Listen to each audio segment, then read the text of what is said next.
একদিন হঠাৎ করে এক ইউরেকা মুহূর্তে মার্ক লর্ডস্ট্রমের মাথায় একটি চিন্তা খেলে গেল। সাগর পাড়ে স্থাপন করা বিশাল আকৃতির উইন্ড টারবাইন ব্লেডগুলো যদি সহজেই উড়োজাহাজে করে স্থানান্তর করা যেত তাহলে কেমন হয়। এক্ষেত্রে প্রধান বাধাই হচ্ছে উইন্ড টারবাইনগুলোর আকার, কারণ এগুলোর দৈর্ঘ্য হচ্ছে অনেক বেশি, 100 মিটার বা তার চেয়েও বড়, আর ব্লেডগুলো সাধারণত 70 মিটার পর্যন্ত লম্বা হয়। এই চিন্তা থেকেই লর্ডস্ট্রমের গিগা উইন্ড ভাবনার জন্ম।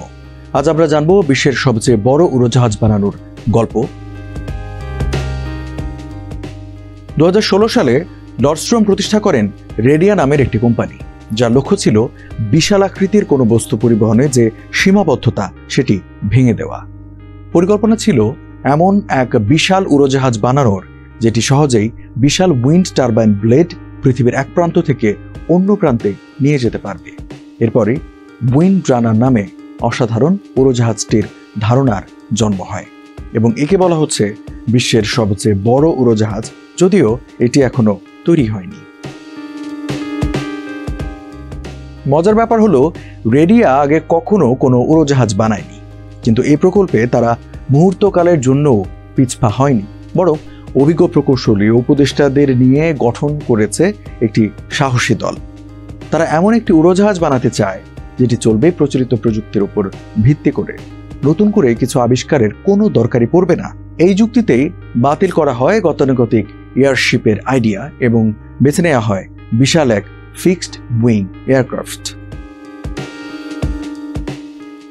উইন্ড রানার উড়োজাহাজটি হবে 108 মিটার দীর্ঘ, যার ডানা হবে 80 মিটার প্রশস্ত।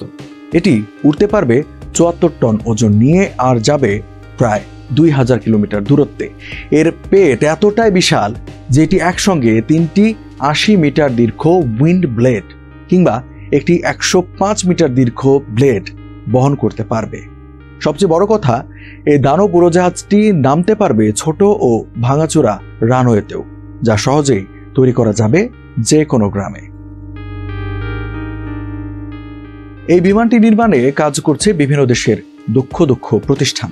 ফিউসেলাজ তৈরির দায়িত্বে রয়েছে ইতালির লিওনার্দো, ডানা ও ইঞ্জিন পাইলন তৈরি করছে স্পেনের ইয়ারনোভা, আর নিরাপত্তা তদারকি করছে যুক্তরাষ্ট্রের এফিউজন। যদিও এখনো ইঞ্জিন নির্মাতা ঠিক হয়নি, তবে রেডিয়া জানিয়েছে বিখ্যাত কোনো ইঞ্জিন নির্মাতা কোম্পানিকেই বেছে নেওয়া হবে এবং শিগগিরই এ নিয়ে ঘোষণা আসবে। এই প্রকল্প এখন পর্যন্ত বিনিয়োগ পেয়েছে $150 মিলিয়ন বেশি। মার্কিন প্রতিরক্ষা মন্ত্রণালয়ও এর সামরিক ব্যবহারের সম্ভাবনা নিয়ে রেডিয়ার সঙ্গে একটি সমঝোতা চুক্তি করেছে। এখনো পর্যন্ত শুধুমাত্র ছোট একটি উইন্ড টানেল মডেল পরীক্ষিত হয়েছে উইন্ড রানারের। রেডিয়ার পরিকল্পনা হলো প্রথাগত প্রোটোটাইপ না বানিয়ে ডিজিটাল ডিজাইনের মাধ্যমে একবারেই কয়েকটি পূর্ণ দৈর্ঘ্য টেস্ট করে ফেলা এবং সেগুলোর উড্ডয়ন পরীক্ষার পর সোজা প্রোডাকশনে ঢুকে যাওয়া। এই পথ কম খরচে এবং দ্রুত সার্টিফিকেশন প্রক্রিয়া সম্পন্ন করতে সাহায্য করবে বলে মনে করা হচ্ছে। তবে চ্যালেঞ্জে নেই তা নয়, বাজারে আবারও ঝড়ের মতো ফিরে আসার সম্ভাবনা রয়েছে পুরনো প্রতিদ্বন্দ্বী বোয়িং C-17-এর।